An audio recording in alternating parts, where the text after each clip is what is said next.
ಪ್ರಧಾನಿ ಮೋದಿ ಇಂದು ಮೈಸೂರಿಗೆ ಆಗಮಿಸಿದ್ರು. ವಿವೇಕ ಸ್ಮಾರಕ ಉದ್ಘಾಟಿಸಿದ ಮೋದಿ ಅಭಿವೃದ್ಧಿಯ ಮಂತ್ರ ಜಪಿಸಿದ್ರೆ ಕರ್ನಾಟಕಕ್ಕೆ ನೆರವು ನೀಡಿ ಅಂತ ವೇದಿಕೆಯಲ್ಲೇ ಸಿಎಂ ಆಗ್ರಹಿಸಿದ್ರು. ವಿವೇಕ ಸ್ಮಾರಕ ಉದ್ಘಾಟಿಸಿದ ಪ್ರಧಾನಿ ಮೋದಿ ಚಾಮುಂಡಿಗೆ ಪ್ರಣಾಮ, ದಸರಾ ವೈಭವ ನೆನಪು. ಪ್ರಧಾನಿ ಮೋದಿ ಇಂದು ರಾಜ್ಯಕ್ಕೆ ಆಗಮಿಸಿದ್ರು.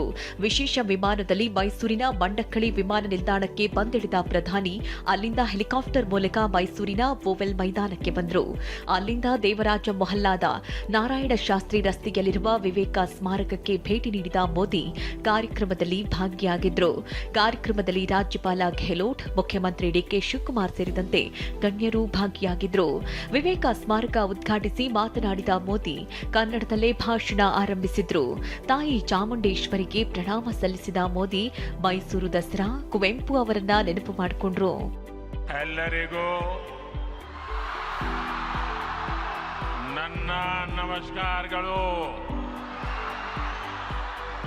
कर्नाटक महान लेखक और कवियों की धरती है. कन्नड़ा भाषा, कन्नड़ा भाषी लोग हमेशा से पढ़ने की संस्कृति के लिए जाने जाते हैं. साथियों, मैसूरू अपने सिल्क, चंदन और हस्तशिल्प के लिए प्रसिद्ध है. ಕರ್ನಾಟಕಕ್ಕೆ ಅಗತ್ಯ ಸಹಕಾರ ನೀಡುವಂತೆ ಸಿಎಂ ಮನವಿ. ಇನ್ನು ಮುಖ್ಯಮಂತ್ರಿ ಡಿಕೆ ಶಿವಕುಮಾರ್ ಕಾರ್ಯಕ್ರಮದಲ್ಲೇ ಕೇಂದ್ರದ ಸಹಕಾರ ಕೋರಿದ್ರು. ಕರ್ನಾಟಕಕ್ಕೆ ಅಗತ್ಯ ಸಹಕಾರ ನೀಡುವಂತೆ ವೇದಿಕೆ ಮೇಲಿದ್ದ ಪ್ರಧಾನಿ ಮೋದಿಗೆ ಸಿಎಂ ಡಿಕೆಶಿ ಮನವಿ ಮಾಡಿದ್ರು. ಕರ್ನಾಟಕದ ಮೂಲಕ ಭಾರತವನ್ನ ಇಡೀ ಜಗತ್ತು ನೋಡ್ತಾ ಇದೆ. ಹಾಗಾಗಿ ಕರ್ನಾಟಕದ ಸರ್ವಾಂಗೀಣ ಅಭಿವೃದ್ಧಿಗೆ ಸಹಕರಿಸಿ ಅಂತ ಮನವಿ ಮಾಡಿದ್ರು.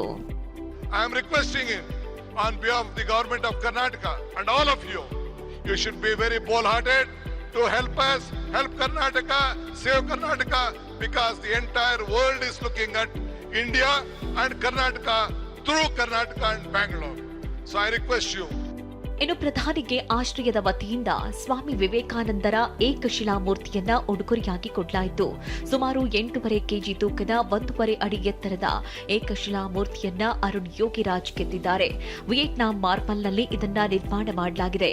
ಇನ್ನು ಕಾರ್ಯಕ್ರಮ ಮುಗಿತಾ ಇದ್ದಂತೆ ಸಿಎಂ ಡಿಕೆಶಿ ಭುಜಕ್ಕೆ ತಟ್ಟಿದ ಪ್ರಧಾನಮಂತ್ರಿ ನರೇಂದ್ರ ಮೋದಿ ಡಿಕೆಶಿ ಕೈ ಹಿಡಿದು ವೇದಿಕೆಯಿಂದ ಕರೆದುಕೊಂಡು ಹೋದ್ರು. ಮತ್ತೆ ಮಂಡಕ್ಕಳಿ ಏರ್ಪೋರ್ಟ್ ಮೂಲಕ ಮೋದಿ ದೆಹಲಿಗೆ ವಾಪಸ್ಸಾದ್ರು. ದಿಲೀಪ್ ಚೌಡಹಳ್ಳಿ ಜೊತೆ ರಾಮ್, ಟಿವಿ9 ಮೈಸೂರು.